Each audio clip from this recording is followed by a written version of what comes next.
Toledo.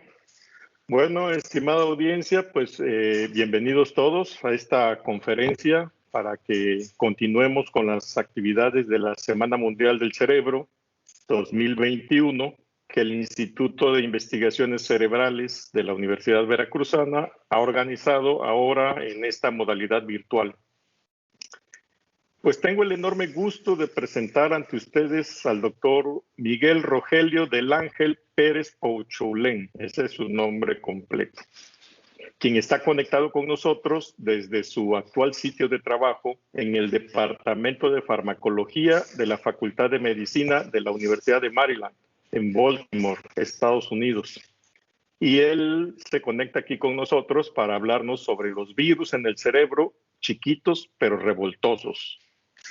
Antes, quiero resaltar que el doctor Pérez Pouchoulén es un destacado científico veracruzano, pero con calidad de exportación, por supuesto. Es originario de San Andrés Tuxtla, Veracruz. Estudió la licenciatura de Químico Farmacéutico Biológica, QFB, aquí en Jalapa, en la Universidad Veracruzana.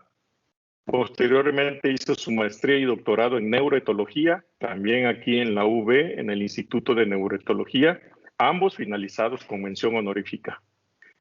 Y les decía que me da un enorme gusto presentarlo ante ustedes porque yo fui su director en la maestría y el doctorado. Y me da enorme gusto, de verdad, saber que se ha convertido en un joven científico muy destacado en los Estados Unidos, con un proyecto que dirige de manera personal sobre el cerebelo y la neuroinflamación, que es un proyecto apoyado con fondos de los Institutos Nacionales de Salud de aquel país. Además, coordina un proyecto sobre hipoxia e isquemia en el cerebelo en desarrollo, apoyado con fondos de los Institutos Nacionales de Salud Mental, también de los Estados Unidos.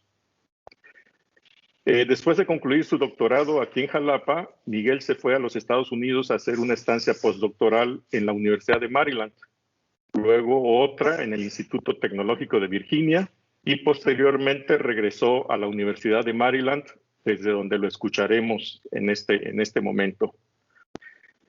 Miguel Puchu, como le decimos con cariño, como decía la doctora Toledo, mi reconocimiento y gran satisfacción, por supuesto, de ver cómo te estás desarrollando como científico y el agradecimiento a nombre de todos los que organizamos esta Semana Mundial del Cerebro por aceptar esta conferencia. Les recuerdo a la audiencia que las preguntas las vayan escribiendo aquí en el chat de esta sala para que el doctor Pouchoulén les dé respuesta al final de la charla. Y bueno, les repito lo que decía la doctora Toledo, de favor cerrar sus micrófonos. Bien, Miguel, pues te saludo con mucho afecto y te cedo la palabra. Hola, hola, buenos días a todos. Bienvenidos a esta conferencia y muchas gracias por la presentación y por la invitación a esta conferencia.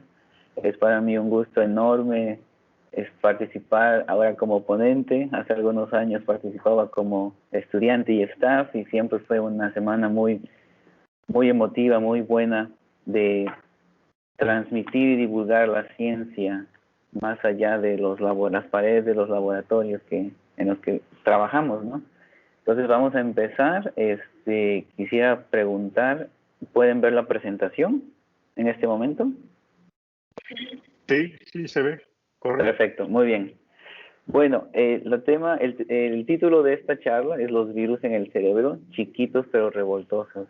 Un tema que me llamó la atención y espero que pueda transmitir el mensaje de por qué son chiquitos y revoltosos.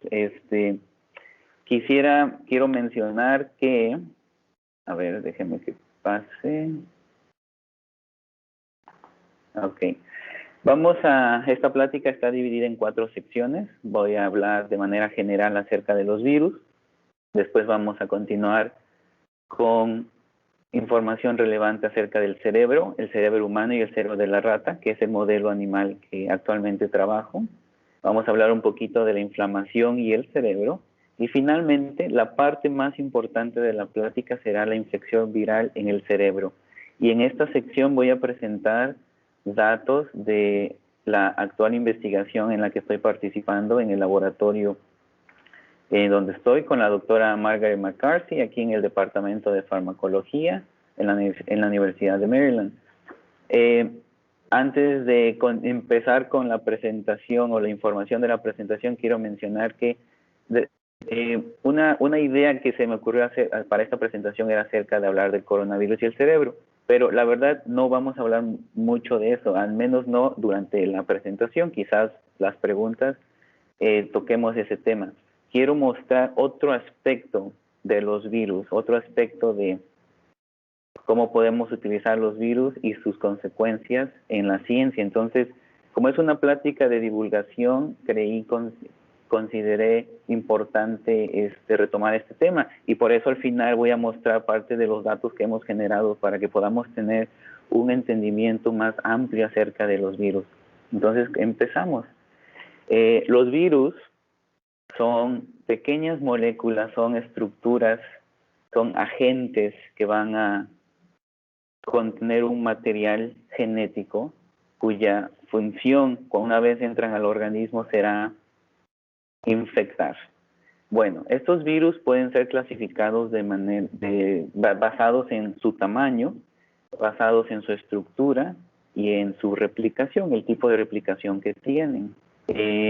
Son estructuras microscópicas y, como lo mencioné, de manera general, veámoslos como agentes infecciosos. Necesitan un huésped, necesitan una célula para poder vivir, y una vez que logran interaccionar, conectar con una célula, el mecanismo que los define y caracteriza va a permitirles entrar a la célula y poder utilizar el material que la célula tiene, la información genética que la célula tiene, para su propio beneficio. Y el beneficio del virus es replicarse aún más.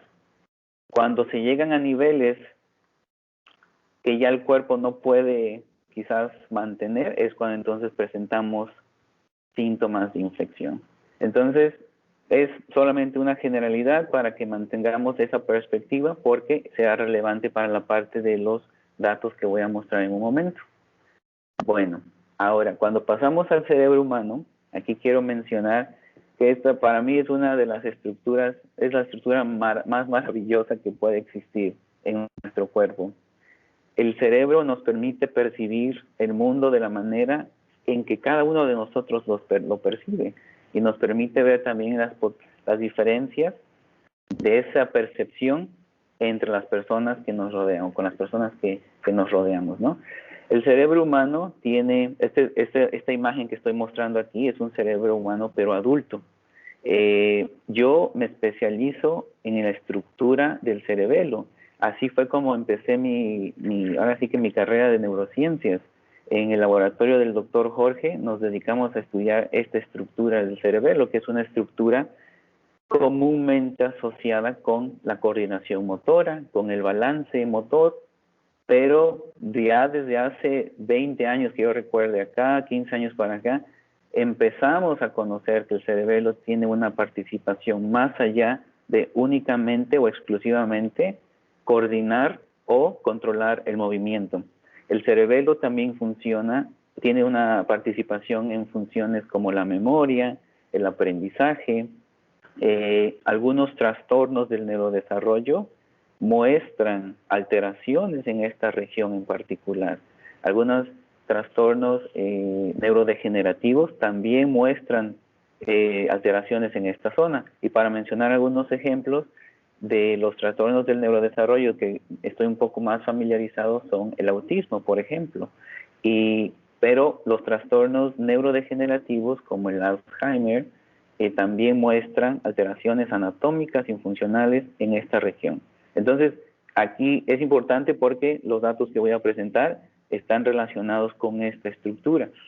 Cuando inicié a trabajar con el cerebelo, empezamos con el cerebelo adulto y después nos movimos hacia el cerebelo en desarrollo, que es otro mundo diferente. Y es precisamente, esto es relevante precisamente para mí porque en este laboratorio actual estudiamos el desarrollo del sistema nervioso central. Y yo, como miembro de este laboratorio, estoy enfocado en el desarrollo del cerebelo. Entonces, y por eso quiero dar esa perspectiva, porque va a ser importante para los datos que voy a presentar en un momento. Ahora, Como les mencioné al principio, el modelo animal con el que trabajo es el de la rata. Y aquí en esta diapositiva les muestro el cerebro humano adulto y el cerebro de una rata adulto. Esta región que estoy indicando aquí con el cursor es el cerebelo de la rata, todo esto de acá, que sería el equivalente al cerebelo humano que vemos en la imagen del lado izquierdo. Bueno, de manera anatómica, muy general, el cerebelo de una rata, sí. Es que no se ve el cursor, no sé si, bueno, al menos yo no lo veo, ¿No ve la diapositiva? no, la diapositiva sí, pero mencionaste el cursor, es el que no. Ah, el cursor no lo ven. Yo A ver, tampoco. lo estoy moviendo en este momento. ¿Pueden ver el cursor? No. En medio de las imágenes, ¿no? No. Ay, caray. Ahí sí no sé qué puedo hacer para... A ver, déjenme ver. Creo que en la parte inferior izquierda hay unos comandos para que puedas poner un puntero, A ver, sí, Ahí está. Ahora ya sí. pueden verlo. Ah, perfecto. Sí. Muchas gracias por eso. Pensé que estaban Sí. viendo el cursor también. Muy bien. Perfecto. Gracias por esa Sí. observación. Ok, bueno, les decía que sí, que en el cerebro de una rata también encontramos el cerebelo, que es la parte que estoy indicando aquí con el cursor, con el láser. Bueno, de manera general, la anatomía del cerebelo en una rata comparada con la del humano es muy similar. Ahora, de manera visual podemos ver que es diferente, claro, pero la parte anatómica, la parte fisiológica y la parte celular son muy similares y por eso utilizamos el modelo de la rata para estudiar el desarrollo del cerebelo con la idea de que la información que generemos a partir de ahí la podamos utilizar y aplicar en estudios en humanos. Rápidamente quiero mencionar, de manera general vemos o tenemos dos áreas, la ciencia básica y la ciencia aplicada.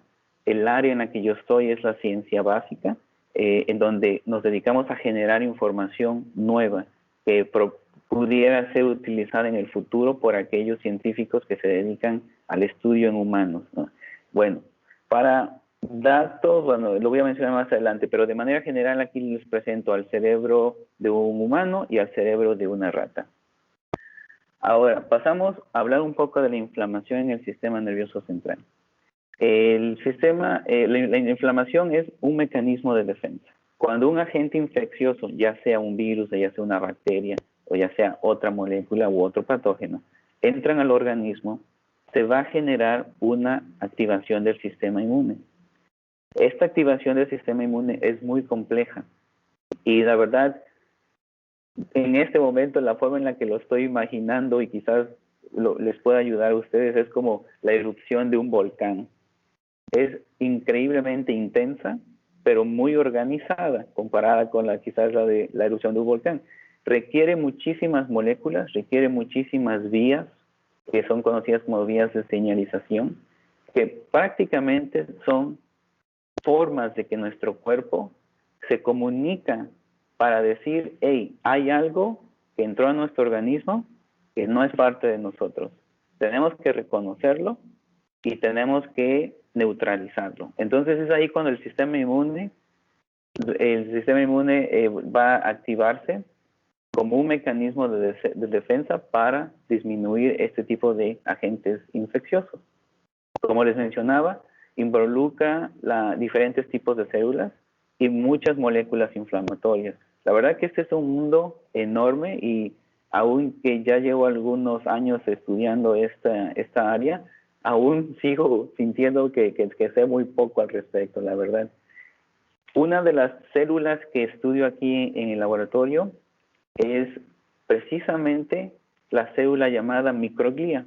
Y esta célula microglia es una de las células que forma parte del sistema inmune dentro del sistema nervioso central. Estas células de microglia no las encontramos fuera del cerebro, única y exclusivamente en el cerebro. Y muchas veces, cuando la inflamación es demasiada, cuando los procesos de respuesta inflamatoria pueden llevar a la muerte celular. Entonces, la muerte celular indica la pérdida de células a nivel del sistema nervioso central, lo cual no es algo bueno.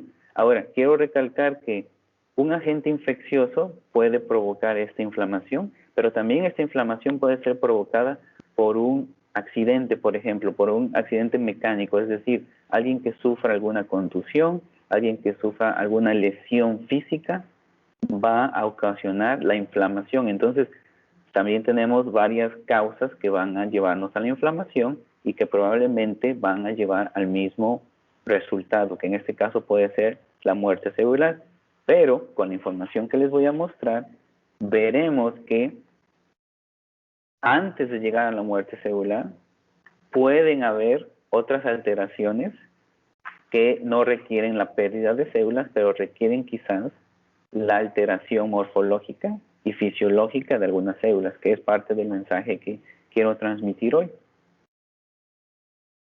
Bueno, ahora vamos ya a pasar a la sección más importante de esta presentación, la infección viral en el cerebro de la rata, en este caso, como les mencionaba.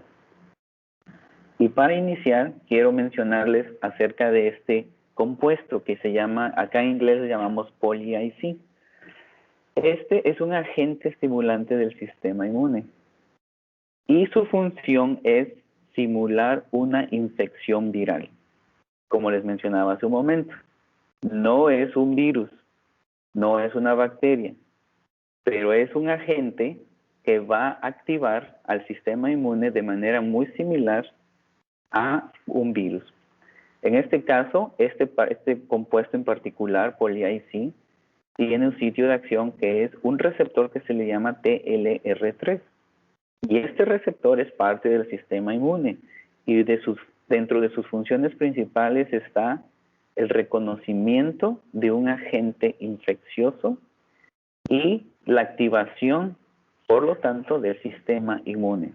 Entonces, les comento rápidamente, este poly-IC o este agente viene en un compuesto, viene de una forma, su forma es sólida, es como una sal. Lo que nosotros hacemos es reconstituimos esa sal, tenemos a una solución conteniendo este agente y lo inyectamos en nuestras ratitas para producir una respuesta inmune, es decir, una activación del sistema inmune y estudiar los efectos de esa activación durante el desarrollo. Ahora, por cuestiones de tiempo no pude hacer toda la presentación en español, pero hoy vamos a aprender un poquito de inglés también. Y perdón, ahí se me fue la ñ, pero bueno, este es el diseño experimental de manera general. Perdón, ¿alguien habló? ¿No? No. Okay. Bueno, voy a continuar. Bueno, esta parte del diseño experimental involucra lo siguiente. Esa es una línea de tiempo, esta línea aquí negra representa una línea del tiempo. Nosotros trabajamos, como les mencionaba, en el área del desarrollo. Entonces siempre nos enfocamos a partir del día que nacen las ratitas. A veces nacen entre semana, a veces nacen en fines de semana. Sin importar qué día es, nosotros nos enfocamos en el día del nacimiento, que llamamos el día postnatal 0. Bueno, en estos 2 días, el día 0 y el día 1, las ratitas son muy pequeñas. Nosotros vamos a inyectar un virus y es aquí donde voy a tomar una pausa para explicar estos diferentes agentes o herramientas que utilizamos para este estudio en particular. Bueno, les comento, voy a hablar más acerca de este virus en un momento, pero de manera general vamos a inyectar un marcador, vamos a llamarlo así, un marcador de unas neuronas en estos 2 días. Entonces lo que hacemos es inyectamos en el cerebro de la ratita, utilizando una jeringa muy muy fina, en la zona de los ventrículos laterales. Una inyección del lado izquierdo, una inyección del lado derecho. 1 microlitro, una cosita de nada, casi ni la notamos. Bueno, esa inyección es, como les decía, para marcar neuronas. En este caso, una neurona muy en particular, de la que vamos a hablar en un momento.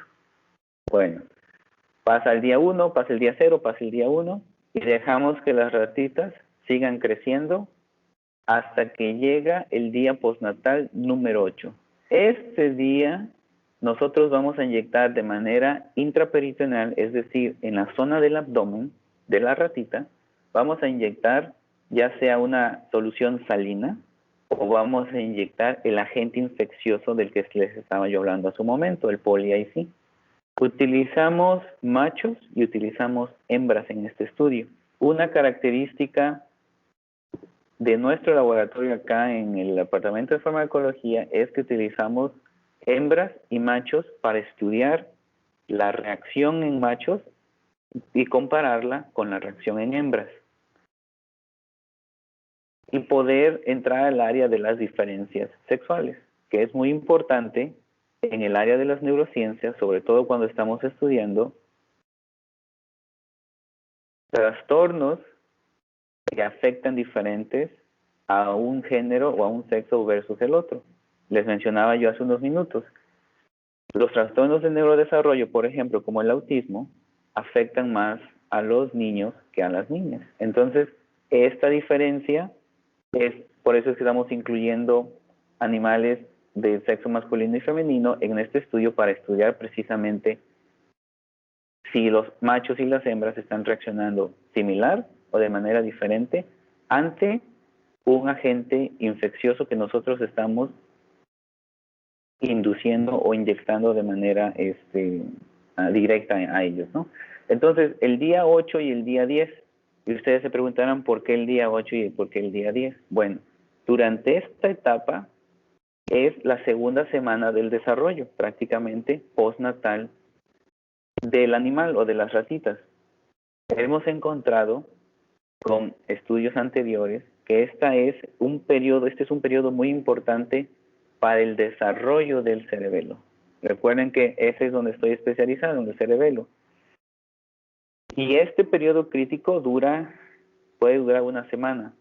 Hay incrementos y disminuciones de hormonas, hay muchos cambios morfológicos que pasan en ese momento con la finalidad de que el cerebelo adulto tenga una estructura organizada y la fisiología que se le conoce. Bueno, muy importante, encontramos esto es un dato anecdótico, pero si inyectamos un día antes, es decir, el día postnatal 7, todas nuestras ratitas sobreviven después de la inyección con el agente infeccioso. Pero si inyectamos aquí en el día 8 o 9 o 10, tenemos la posibilidad de que muchas de estas ratitas van a morir. Todavía no entendemos o sabemos la respuesta del por qué, pero nos habla de esto nos indica de un periodo crítico y muy sensible para la supervivencia, que probablemente esté relacionado con algún tipo de inmunidad o el sistema inmune. Como les dije, no tenemos la respuesta a eso porque no es realmente lo que estamos estudiando, pero es algo que hemos observado con nuestros estudios. Bueno, una vez pasan estas dos inyecciones, lo primero que hicimos fue dejar a las ratitas crecer. Estas ratitas se convierten en unos jóvenes cuando llegan a la edad de 30 días de edad. A los 30 días de edad, el cerebelo ya maduró completamente. Va a seguir creciendo, pero ya la estructura, la organización celular, la fisiología, el número de células que va a contener ya son prácticamente maduras. Entonces, quisimos, con este punto que quisimos saber el efecto de este agente infeccioso en el cerebelo cuando ya estaba maduro. Aquí ustedes pueden ver estas palabras que son prácticamente técnicas que utilizamos para el análisis, de las que vamos a hablar un poquito más adelante, pero la más importante en este momento que me gustaría que nos enfoquemos es a la reconstrucción de la morfología celular. Ahora, recuerden que les mencioné aquí que inyectamos un virus. Bueno, es momento de hablar de ese virus porque es muy importante que entendamos esta parte. Y por eso les decía, podríamos haber hablado del coronavirus y el cerebelo, pero bueno, o el cerebro, pero pues llevamos un año hablando del coronavirus, entonces consideré importante y relevante por el tema de la Semana del Cerebro mostrarles otro aspecto de los virus y cómo podemos utilizarlos nosotros en las neurociencias para el estudio del cerebro. Entonces, les decía yo, es un marcador, aquí en estos 2 días, el día 0 y el día 1, inyectamos un marcador neuronal. Pero este marcador fue dirigido hacia la neurona de Purkinje. Esta neurona se localiza en el cerebelo, única y exclusivamente en el cerebelo. Entonces, para estudiar la morfología celular, necesitamos ser capaces de ver a la célula, desde su cuerpo celular hasta sus ramificaciones. En las neurociencias nosotros las llamamos dendritas, pero veámoslas como ramificaciones o brazos de la célula. Bueno, este marcador de la neurona de Purkinje lo inyectamos tan temprano en el nacimiento o durante el desarrollo porque requiere de aproximadamente 10-12 días para empezar a expresarse. Vamos por partes. Aquí vemos estas siglas, AAV, que en inglés son prácticamente para un Adeno Associated Virus. Entonces, por eso les mencionaba, inyectamos un virus, pero lo que inyectamos es la maquinaria del virus, de un tipo de virus, se remueve. Esto nosotros no lo hicimos en el laboratorio, por cierto. Esto es una compañía a la que se contrató para que diseñaran este marcador específico. Pero de manera general, lo que hicieron fue remover la parte infecciosa, se quedan con la secuencia que va a permitir al virus o al compuesto, a la molécula, entrar a la célula, pero además de eso, le agregaron algo que en inglés le llamamos GFP, que es Green Fluorescent Protein, que es una proteína fluorescente que, como ustedes ven en esta imagen, está de color verde. Y este marcador nos va a permitir precisamente observar a la neurona, que en este caso es la neurona de Purkinje, para poder analizar su morfología. Entonces, este virus lo inyectamos temprano, en los días 0 y 1, y el día 30 ya está expresado en la neurona de Purkinje.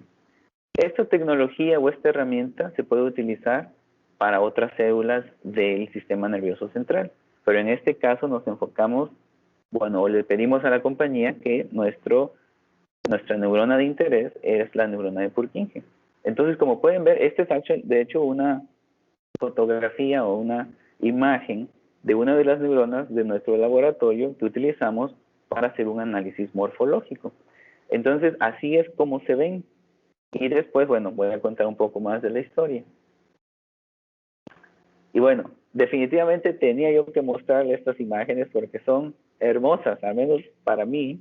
Ya llevo muchos años estudiando el cerebelo y no termino de impresionarme y de estar enamorado de la morfología de la neurona de Purkinje, que es única del sistema nervioso central.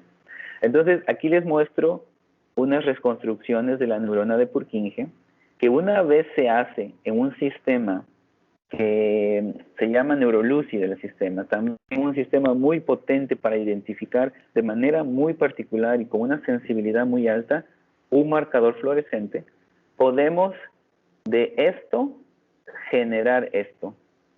Una reconstrucción en 3 dimensiones para que posteriormente podamos con otro programa analizar la complejidad de la morfología, analizar la distancia o la distancia de, por ejemplo, este es el cuerpo celular de la neurona, podemos analizar la distancia el tamaño de esta ramificación de la neurona. Entonces, ya una vez tenemos esto, podemos modificar el color y darle el color que queramos. Por eso aquí tenemos diferentes colores y me pareció una imagen muy, muy bonita, sobre todo para aquellos que no están relacionados con el sistema nervioso central o particularmente con la neurona de Purkinje, esto es algo de lo que hacemos en el laboratorio, que podemos ser capaces de identificar una célula en particular, darle un marcador, tomar una fotografía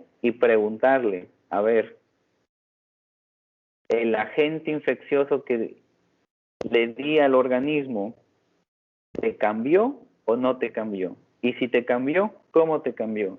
¿Te hizo más grande? ¿Te hizo más chiquito? ¿Encogió tus brazos? ¿Los extendió? ¿El grosor es menos grueso? ¿Es más grueso? Podemos preguntarle muchas cosas. Entonces, espero que hasta este punto vayamos bien con la presentación. Y a continuación les voy a presentar ese tipo de análisis que hacemos. Si quieres hacemos una pausa para preguntar si Claro, alguien tiene alguna sí, duda. Sí, estaría muy bien. Es que me gustaría saber que el diseño experimental se entendió para que podamos continuar con la parte de los resultados.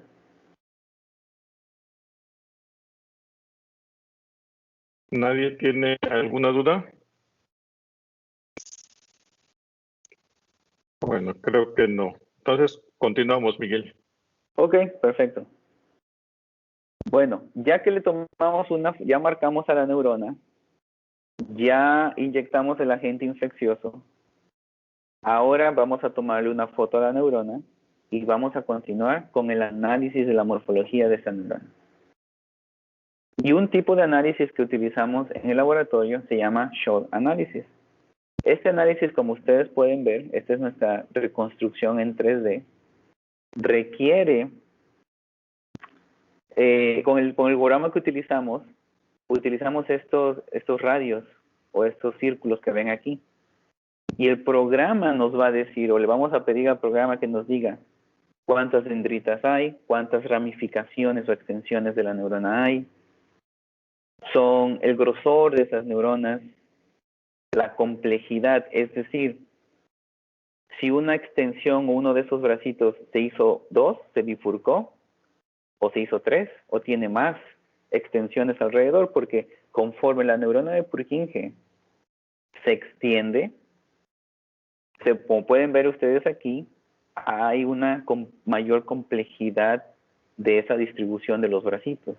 Entonces, este solamente es un tipo de análisis que podemos hacer para identificar o tratar de identificar cambios morfológicos de la morfología de la neurona que estamos utilizando.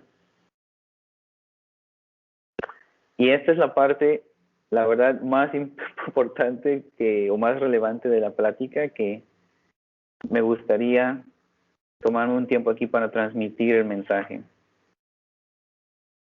Aquí podemos ver en esta gráfica a los datos de ese análisis morfológico que proviene de las hembras de ese estudio. Y en el panel de la derecha vemos los datos en una gráfica de los datos que provinieron de los machos que utilizamos de ese estudio. Para aquellos que no estén relacionados, que nunca han visto una gráfica de este tipo, no se preocupen, ahorita voy a explicarlo. Aquí vemos en el lado izquierdo, en el eje Y, el número de intersecciones. ¿Qué significa eso? El número de intersecciones es, vayamos de regreso acá. Por ejemplo, este círculo que vemos aquí. El número de intersecciones nos dice el número de veces que todas estas dendritas o extensiones están tocando este círculo en esta circunferencia en particular. Y ese análisis, este análisis que estamos hablando del SHOT análisis, lo hace en todos los círculos que vemos aquí. Es decir, abarca toda la neurona desde la parte central o más cercana, en la parte central, y se va extendiendo hacia la parte más externa de las neuronas.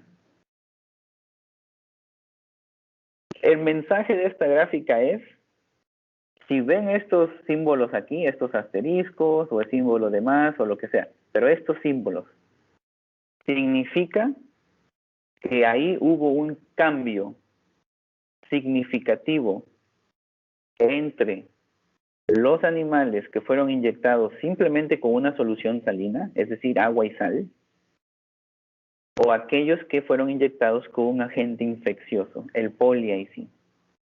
Todos estos símbolos aquí nos dicen que en estos puntos el sistema detectó una alteración.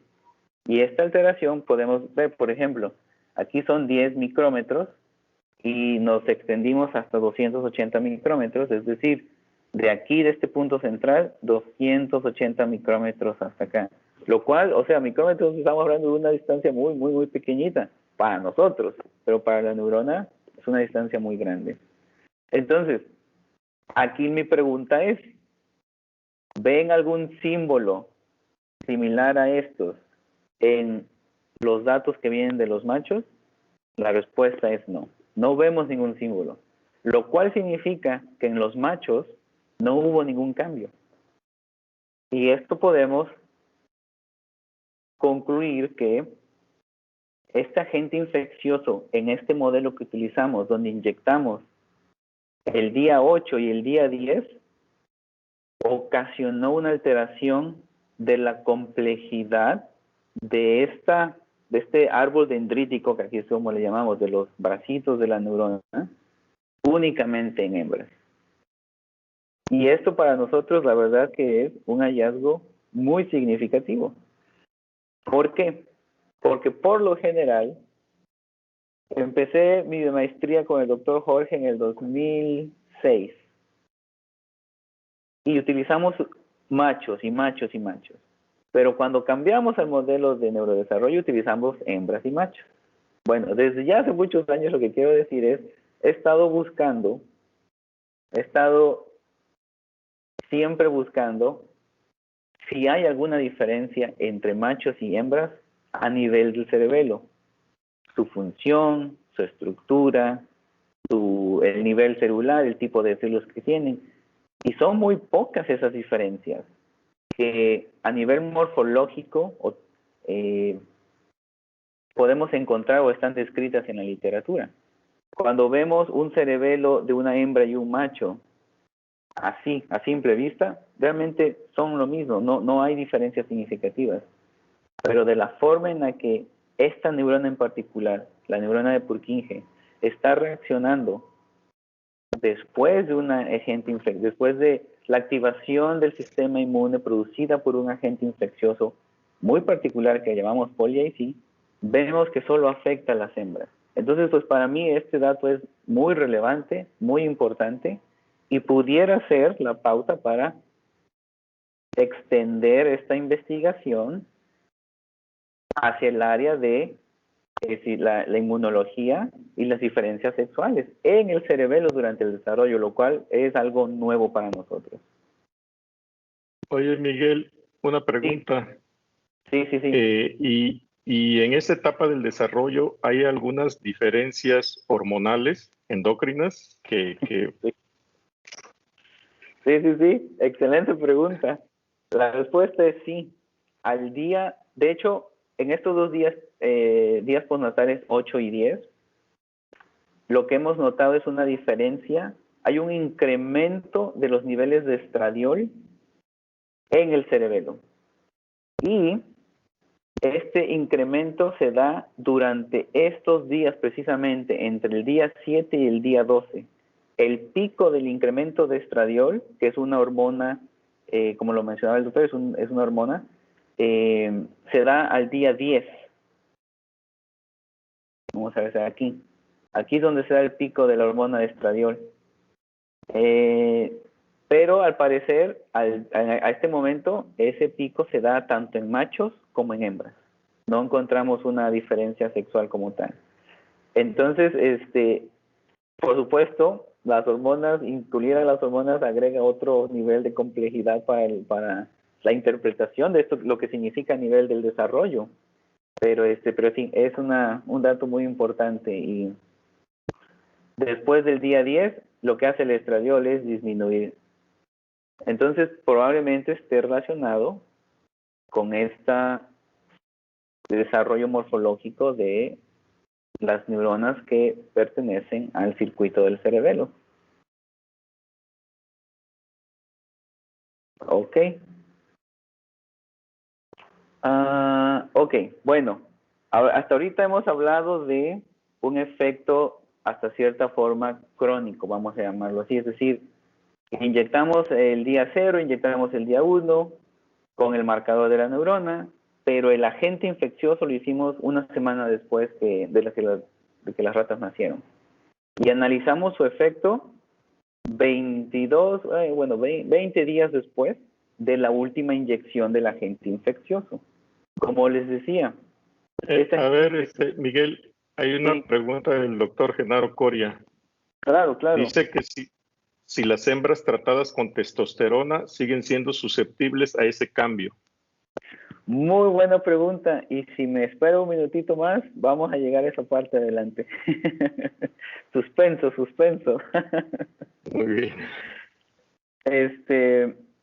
Pero sí hicimos este experimento y tengo la gráfica aquí. Bueno, de hecho vamos a saltarnos ahí porque es una muy buena pregunta. Pero tiene que ver con esto. Ok, ¿me puede repetir la pregunta, doctor Genaro? Hola Miguel, muchas gracias. La pregunta era si las hembras tratadas con testosterona en ese periodo siguen siendo susceptibles a esa alteración del cerebelo.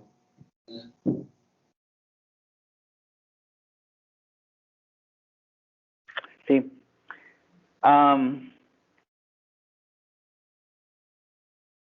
Estamos por terminar ese análisis morfológico, entonces no puedo responder esa pregunta todavía a nivel morfológico, pero hicimos un estudio en es que les tengo que dar el contexto. Este análisis morfológico toma meses, es increíble, pero a veces analizar una neurona de este tipo puede llevar entre 5 y 8 horas.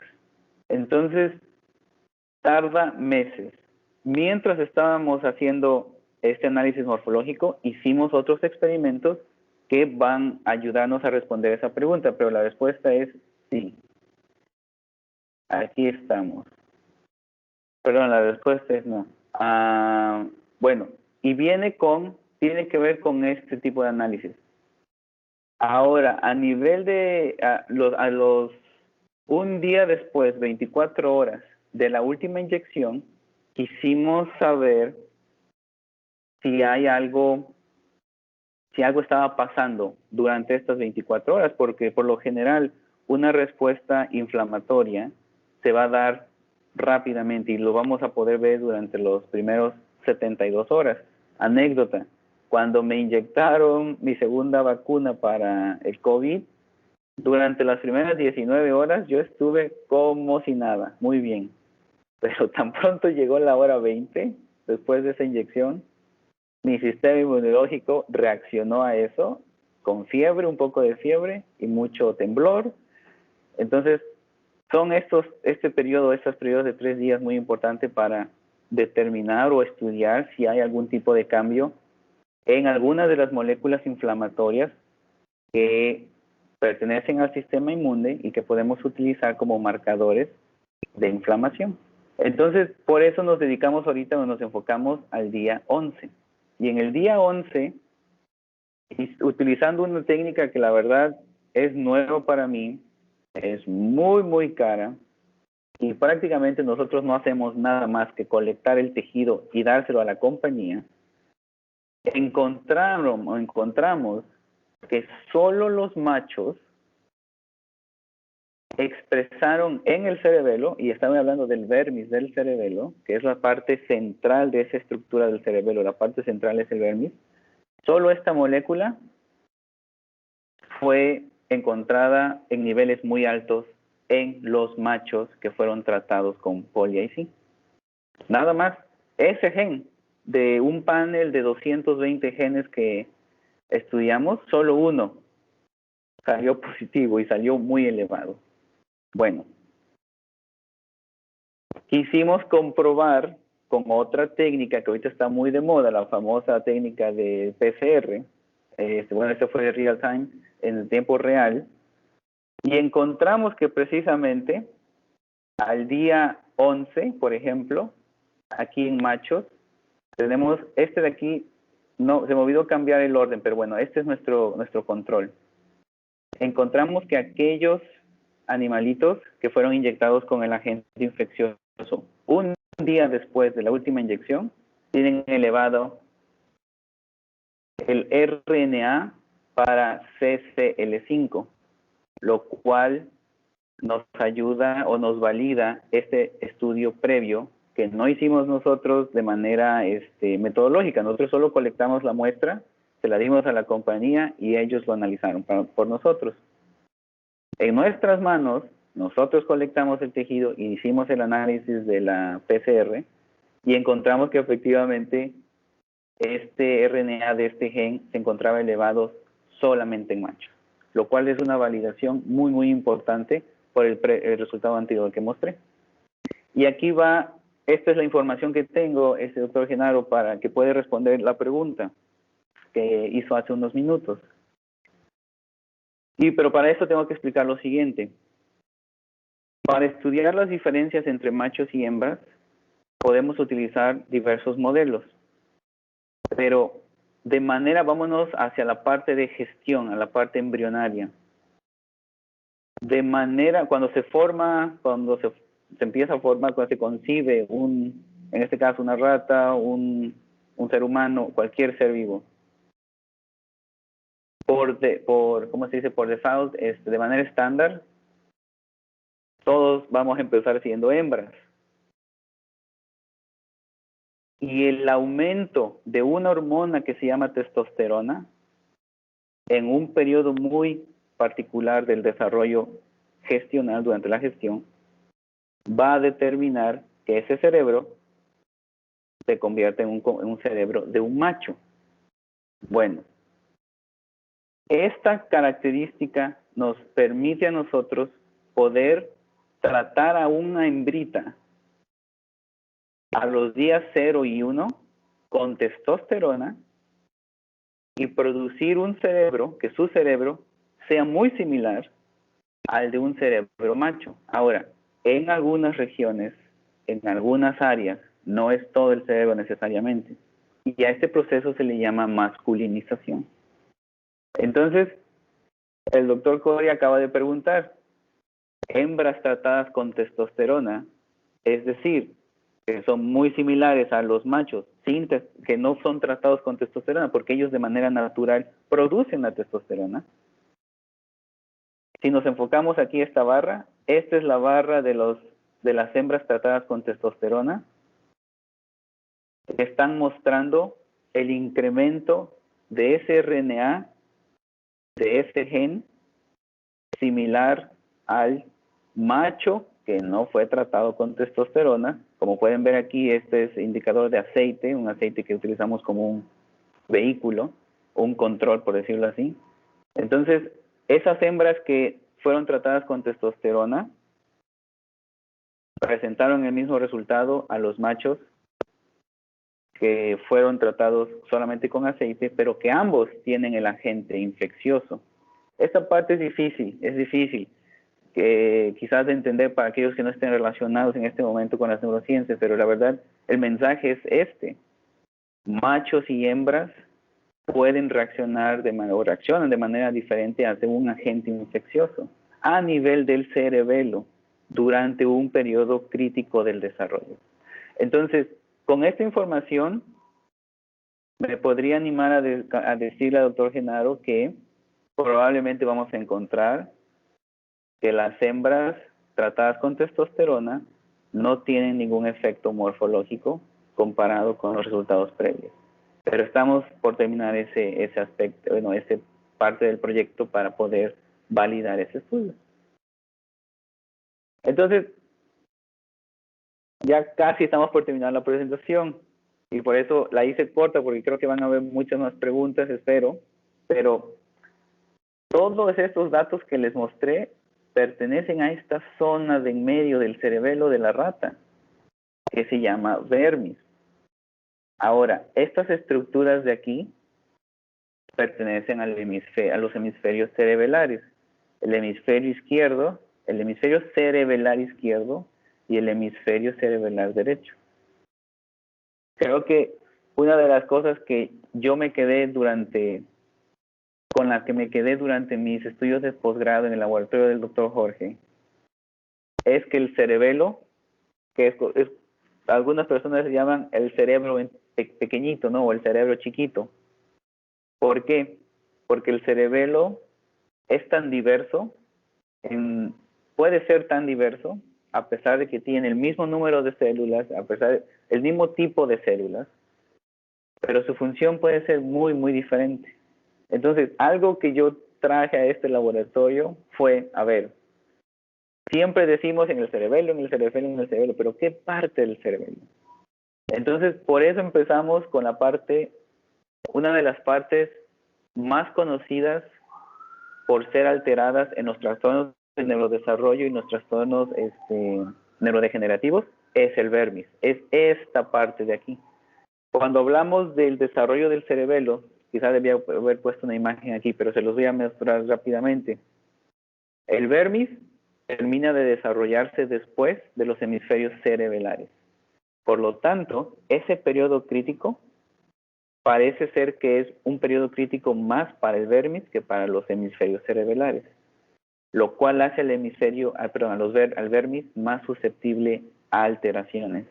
Bueno, cuando encontramos esta información, le dije a la doctora, bueno, ¿y qué pasará en los hemisferios cerebelares?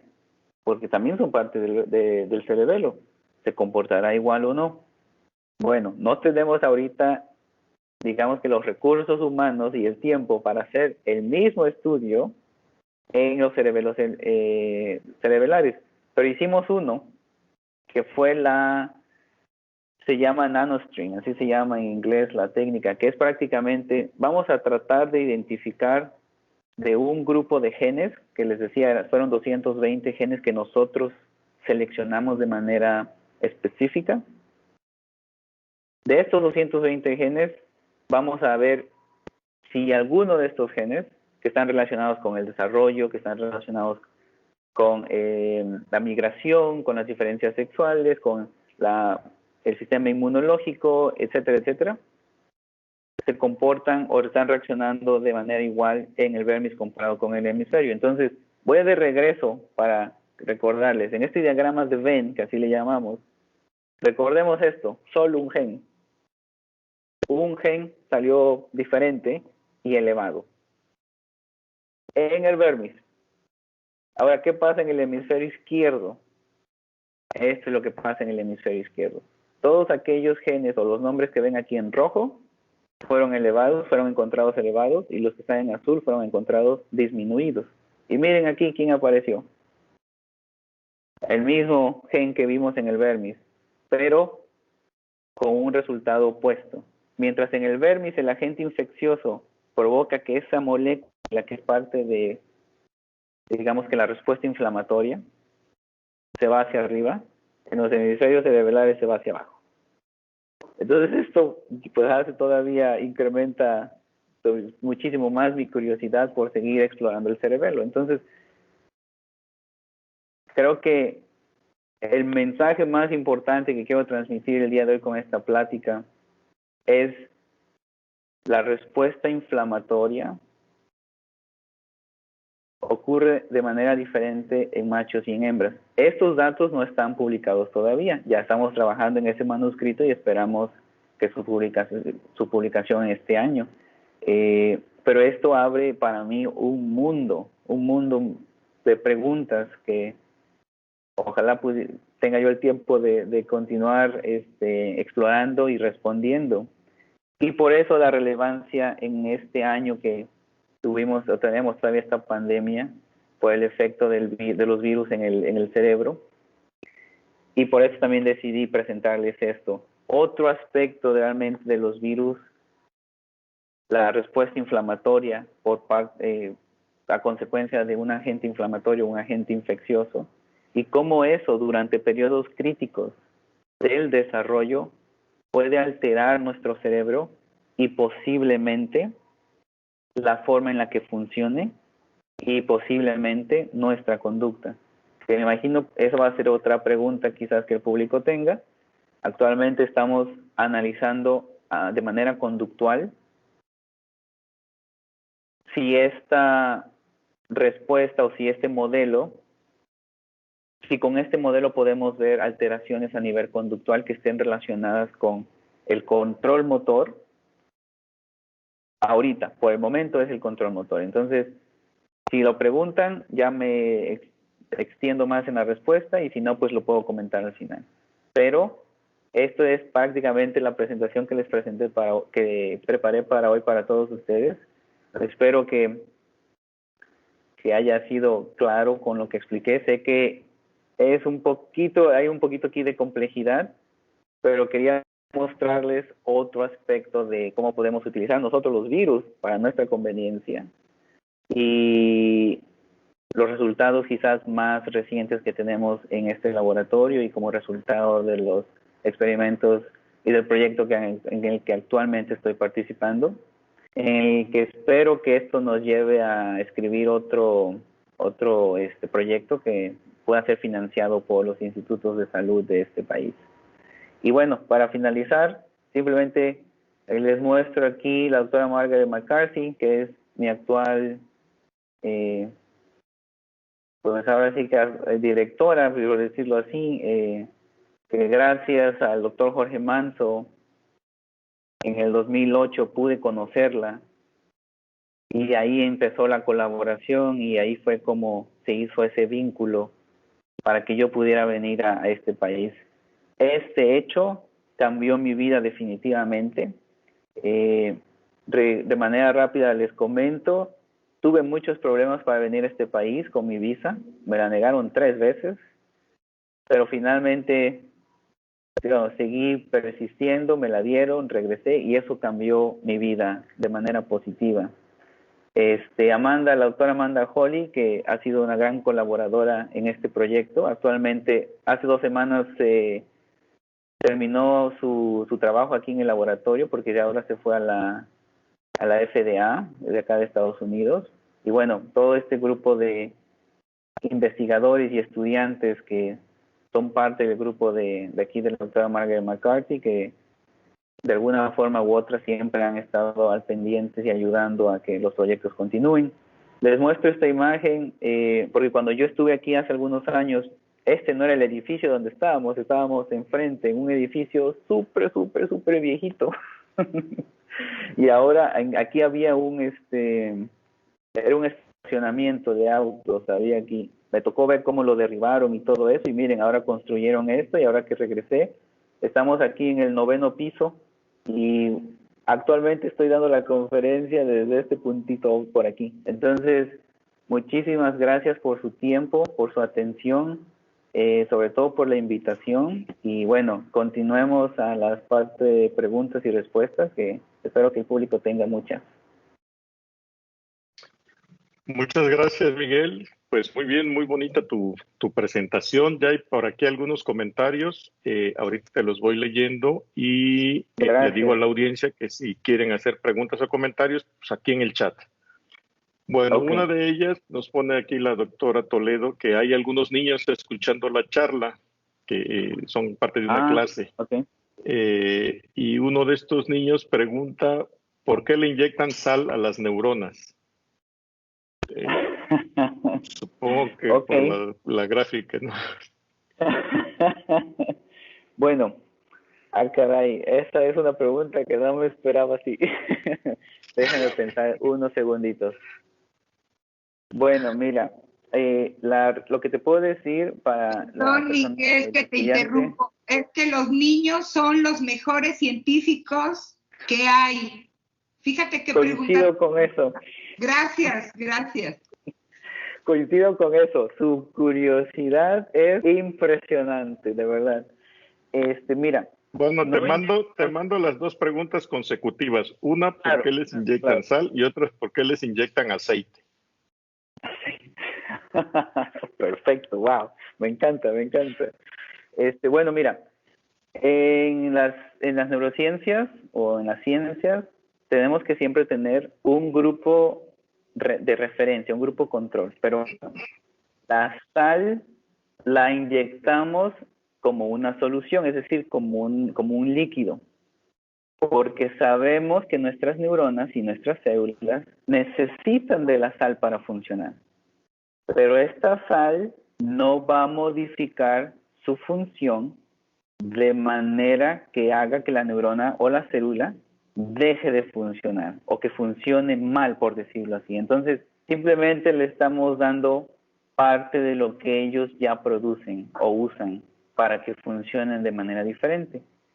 Y con respecto al por qué le inyectamos aceite, en ese caso es la forma en la que podemos entregar la molécula que queremos que llegue a la célula, pero no se la inyectamos a las células, se la inyectamos al animalito. Entonces, debajo de la piel del animalito recién nacido hay un espacio y en ese espacio es donde inyectamos el aceite con el compuesto que nosotros queremos darle a la célula para que sea entregado de manera eficiente.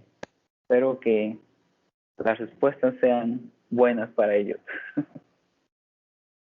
La otra pregunta es si se puede comer, yo supongo que la sal o el aceite, pero nada más dice así.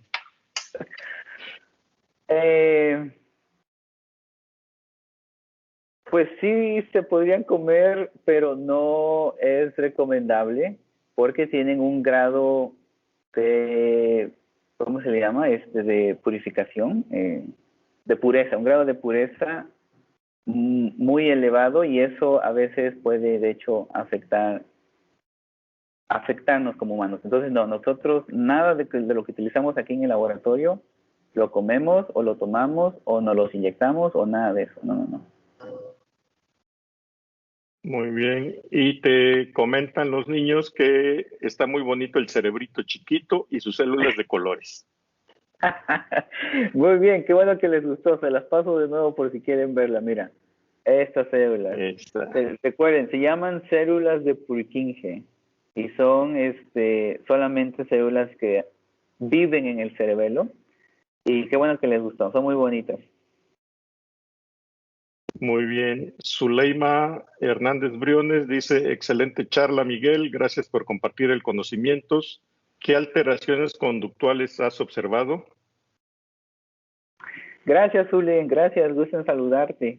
Sí, mira, actualmente estoy analizando la conducta ansiosa. Estoy analizando la conducta de la coordinación motora utilizando un método que se llama el Rota-Rot, que es prácticamente un cilindro que está dando vueltas. Creo que, bueno, estás familiarizada con eso. Ponemos a la ratita en el cilindro y la ratita empieza a caminar y tiene que mantener el equilibrio durante 5 minutos y aumentamos la velocidad de ese cilindro. Cada minuto va más rápido, va más rápido. Entonces, analizamos la coordinación motora y el balance. Al momento, no tengo los datos todavía analizados, pero como todos los estudios los hago de doble ciego, no sé quién realmente es tratado con salina o quién es tratado con el agente infeccioso de Poli-IC, pero sí sé que muchos de ellos están cayendo muy rápido. Entonces, probablemente encontremos una alteración a nivel del Rota-Rot, es decir, a nivel de la coordinación motora. Ahora, estamos haciendo otra prueba que se llama la prueba de la barra horizontal. Entonces, imagina prácticamente una barra que tiene 2 soportes y una barra aquí, ¿no? En la parte superior. Ponemos a la ratita en un extremo y la entrenamos para que camine hacia el lado opuesto, en donde hay una cajita oscura con alimentos. Entonces, con 2 cámaras, una viendo la barra de este lado y la otra viendo al animal cómo camina, tenemos 2 cámaras así. Vamos a analizar, o estamos analizando ¿cómo se le llama? Los resbalones. Los resbalones de las patas traseras o de las patas delanteras que el animal va a presentar o puede presentar cuando camine en esa barra horizontal.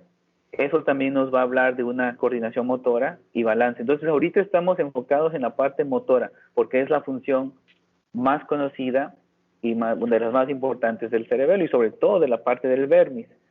Entonces, ahí también te puedo decir que, bueno, no tengo el código de los animales, pero también he visto que hay muchos que se caen de la barra y muchos resbalones. Entonces, probablemente, espero, que encontremos una alteración ahí también, ¿no?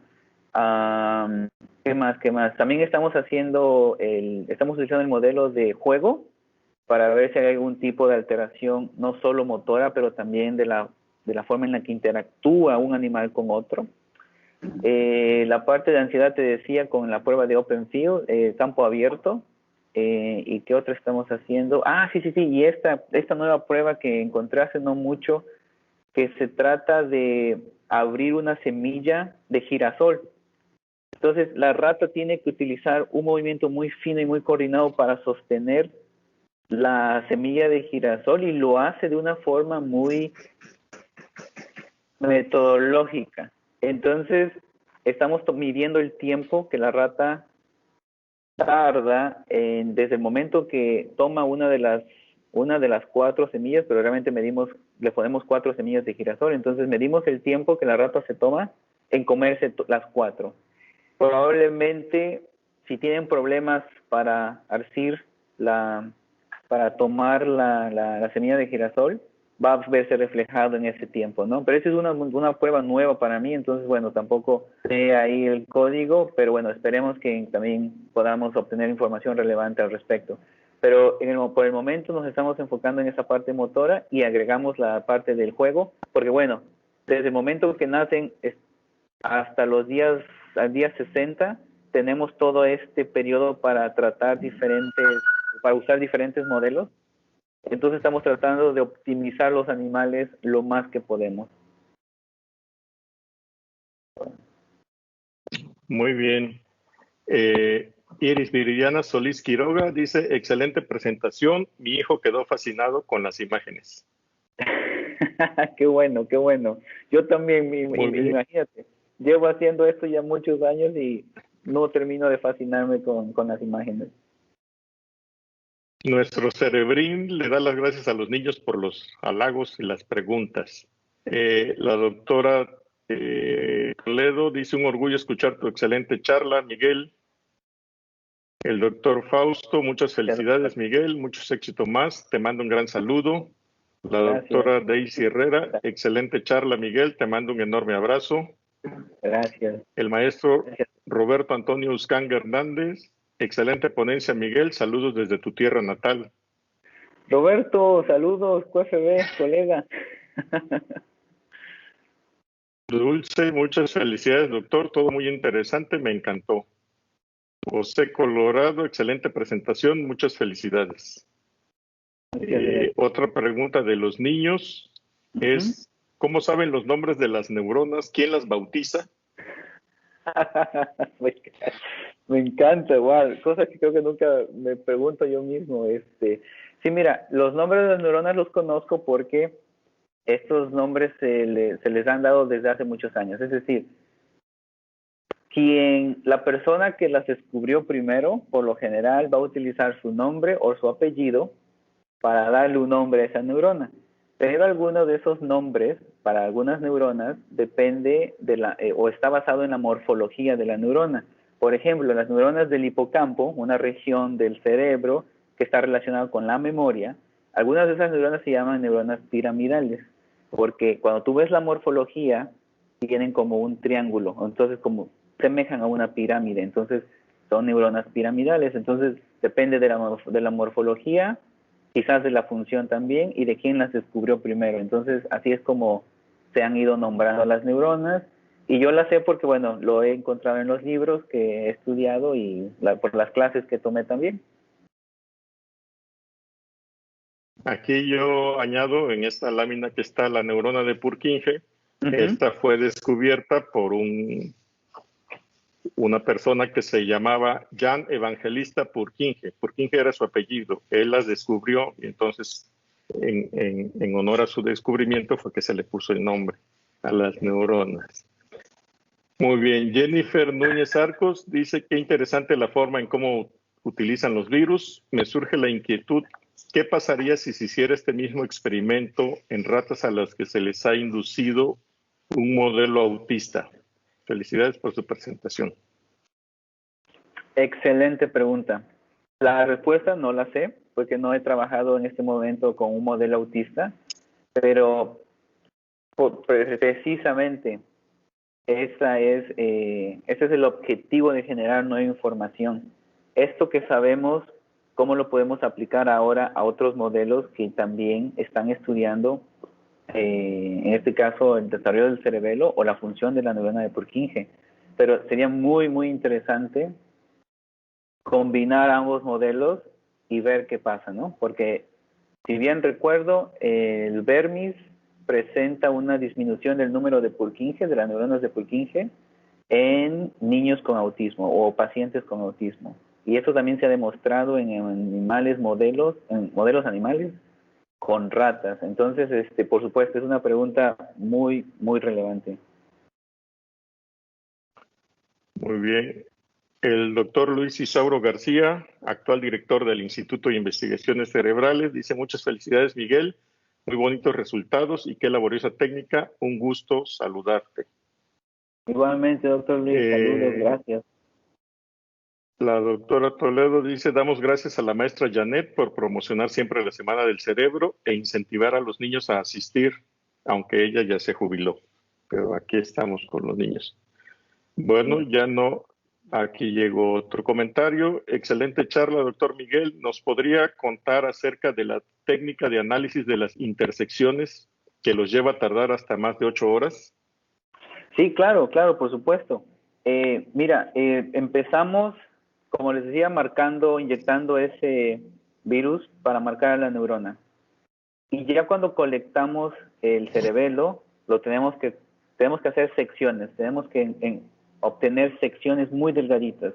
Las montamos en unos portaobjetos, que es material de vidrio, y ya cuando las cubrimos bien, vamos a un microscopio confocal, y ahí es donde empieza el proceso.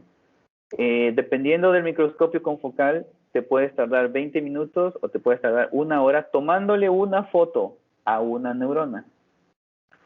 Ya una vez obtienes la imagen en 3D, porque tenemos que ir tomando fotos a lo mejor cada cierta distancia, muy, muy poquitos micrómetros. Muchas fotos tomamos de toda la neurona, desde la parte superior a la parte inferior. Generamos algo que sería la reconstrucción en 3 dimensiones o en 3D. Una vez tenemos esa imagen, la llevamos a una computadora en donde tenemos un programa que se llama Neurolúcida. Abrimos el programa de Neurolúcida, importamos la imagen o abrimos la imagen, y entonces ahí con una serie de herramientas empezamos a trazar a la neurona desde, por ejemplo aquí, desde el soma o el cuerpo celular. Empezamos a decirle al sistema: este es el cuerpo celular, aquí va una dendrita primaria o un bracito primario, que serían, por ejemplo, estos de aquí, que se ven muy gruesos y muy fáciles de identificar. Entonces, el programa tiene opciones para que tú le digas: esta ramificación es más gruesa o menos delgada. Depende de lo que tú estás observando.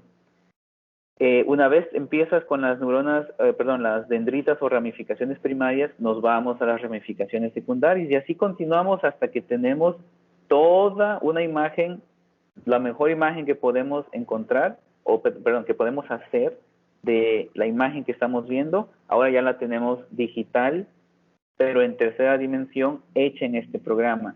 Entonces, se requiere de un análisis muy meticuloso y detallado, porque en el microscopio tenemos que utilizar, tenemos que utilizar precisamente esa imagen en 3D, que prácticamente te da profundidad. Entonces puedes observar cómo se ve la neurona a diferentes niveles. Entonces tienes que ir calibrando y marcando, calibrando y marcando. Es más gruesa, es más delgada. Aquí hay una ramificación adicional. Y la verdad que hay neuronas que van a ser tan complejas. Por ejemplo, aquí, esta neurona se ve, desde mi punto de vista, más sencilla que esta. Esta tiene más ramificaciones, tiene más complejidad en el árbol dendrítico, y entonces eso va a significar más tiempo en el programa marcando. Es prácticamente como si estuvieras dibujando, pero no tenemos un lápiz o algo que pudiera ser más fácil. Tenemos que ir con el mouse, tenemos que ir diciéndole: aquí va la neurona primaria, la dendrita primaria, la secundaria, y aquí es gruesa, y aquí es delgada, y aquí va una ramificación adicional. Entonces, por eso tarda bastante. Yo creo que en promedio, ya cuando te haces experto en marcar a la neurona o en dibujarla, te puedes llevar 4 o 5 horas, pero la primera vez te va a llevar como 8 horas. Y ahorita, haciendo una mención de eso, estamos trabajando con la compañía Nikon para ver si podemos hacer este sistema de marcación automatizado. Es decir, que lo haga el programa y el microscopio sin que nosotros estemos ahí presentes. Ya hicimos una primera prueba y se llevó 8 horas el programa. Imagínate, el programa se llevó 8 horas en hacer una reconstrucción en 3D de una sola neurona de Purkinje. Y la proporción, el porcentaje de precisión de lo que vimos a lo que generó el programa fue alrededor del 90%. Entonces, todavía le estamos enseñando a este programa más cosas acerca de la neurona, pero la idea es que esto es prácticamente la inteligencia artificial que ahora ya está llegando mucho a las neurociencias.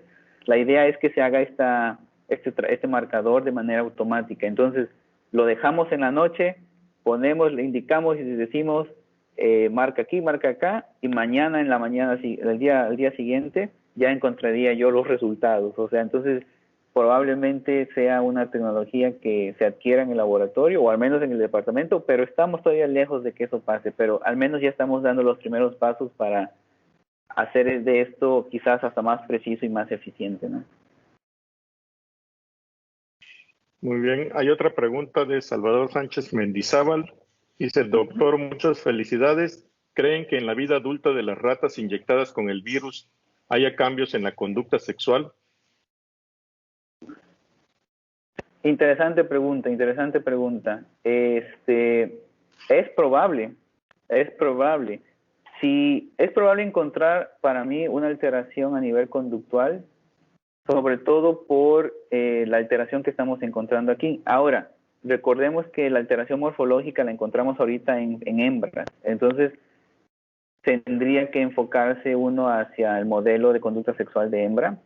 En machos probablemente no pase así, pero la idea es la siguiente. Si hay una alteración morfológica tan clara, habrá una alteración fisiológica de la función de la neurona. Y si pasa así, esa alteración es lo suficientemente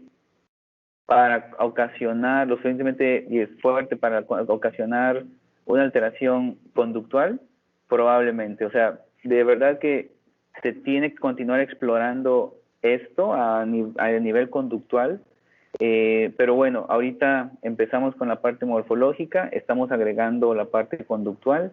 En nuestro laboratorio acá no somos tan fuertes en la parte conductual, para ser honestos, somos muy fuertes en la parte de la microscopía o la parte de la biología molecular, celular. Entonces estamos también aprendiendo a agregar más modelos animales que nos permitan agregar información referente a la conducta, porque al final de cuentas es eso, si la conducta está modificada, es porque algo está pasando en el cerebro que no está quizás bien, ¿no? Pero es una interesante pregunta y probablemente a nivel de hembras la conducta sexual pudiera mostrar alguna alteración también. Karen Paola Ramos Riera dice, gracias por su plática, que fue muy interesante. Además de los cambios morfológicos mencionados, ¿han identificado algún cambio o alteraciones en la neuroquímica?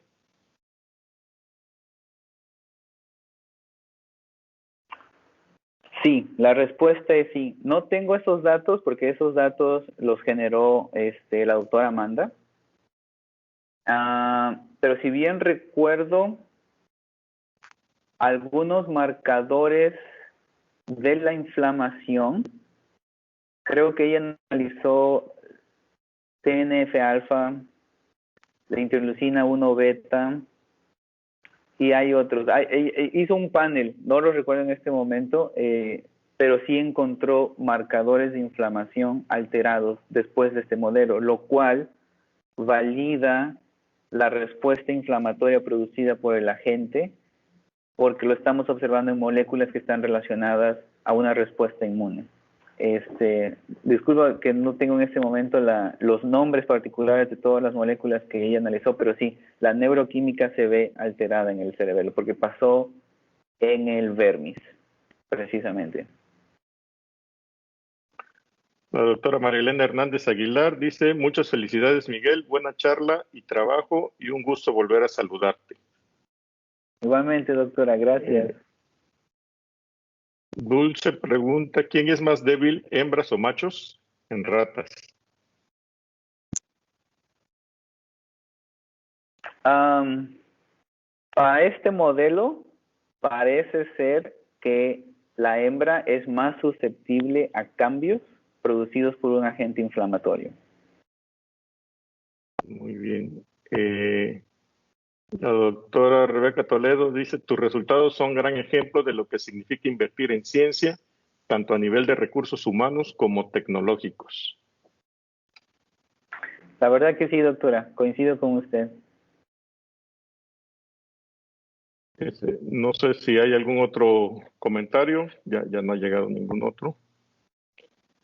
Yo nada más tengo una pregunta, Sí, claro, Miguel. doctor. Considerando la gran cantidad de neuronas de Purkinje que hay en el cerebelo, ya sea en el vermis o en los hemisferios, en esta técnica de tinción, de marcaje con el virus, Sí. ¿cuántas neuronas se marcan en un cerebelo? Sí, buena pregunta. Fíjese que no son muchas, ¿eh? Cuando nosotros cortamos, las secciones son de 150 micrómetros de grosor. Entonces, cuando vamos y vemos en el microscopio, lo que yo he notado es que identifico más neuronas en la parte anterior del vermis comparada a la parte posterior del vermis. E incluso me atrevería a decir que algunos lóbulos van a presentar más neuronas que otras. Y si bien recuerdo, serían lóbulos de la parte dorsal más que de la ventral, es decir, la parte de arriba comparada con la parte de abajo. Pero no son muchas, doctor. Entonces, estos análisis vienen en un promedio de 5 a 8 neuronas por sección. Y analizamos yo creo que mínimo 5 secciones por animal. Entonces, sí tenemos que buscar, sí tenemos que pasar cierto tiempo buscando dónde están las neuronas, porque como la inyección se da a nivel intracerebro ventricular, el virus tiene que viajar suficiente para llegar a marcar la neurona de Purkinje. Hace pocos meses, quizás como 2 o 3 meses, empecé a inyectar a nivel de la cisterna magna, que está literalmente debajo entre el vermis y el tallo cerebral, utilizando un ángulo de 45-90 grados. Pero sí, prácticamente doblamos la cabeza del animalito y se hace un hueco. Usted puede ver ese hueco de la cisterna magna, inyectamos ahí el virus. Y no he tenido tiempo para regresar y checarlos, pero la idea es que con la inyección más cercana al cerebelo podamos marcar o teñir más neuronas de Purkinje. Pero al día de hoy, las neuronas que marcamos son suficientes para el proyecto. Entonces yo diría que por lo menos, por sección, por lo menos tenemos 10 neuronas de Purkinje marcadas. Y como usted ve aquí, pues algunas van a ser, por ejemplo, esta está muy bien marcada, pero aquí no necesariamente, ¿no? Entonces, sí tenemos esa limitación, por decirlo así, pero tratamos de siempre estandarizar, a utilizar neuronas que muestren un árbol dendrítico lo más completo posible y bien marcado, como en el caso de estos. Muy bien, aquí llegaron otras 2 preguntas. Jorge Luis Domínguez Juan, muchas gracias y felicidades, doctor, por su trabajo. ¿Cómo se podría aplicar esta información que han obtenido en la medicina o enfermedades? Sí.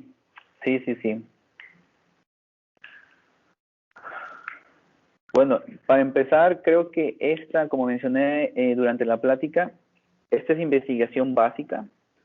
Entonces, probablemente investigadores que estén relacionados que estén estudiando cerebros humanos, puedan empezar a explorar cómo un modelo infeccioso, porque, por ejemplo, según entiendo, es más común que los niños se enfermen por una bacteria o tengan una respuesta inflamatoria o infecciosa por bacteria más que por virus, por ejemplo.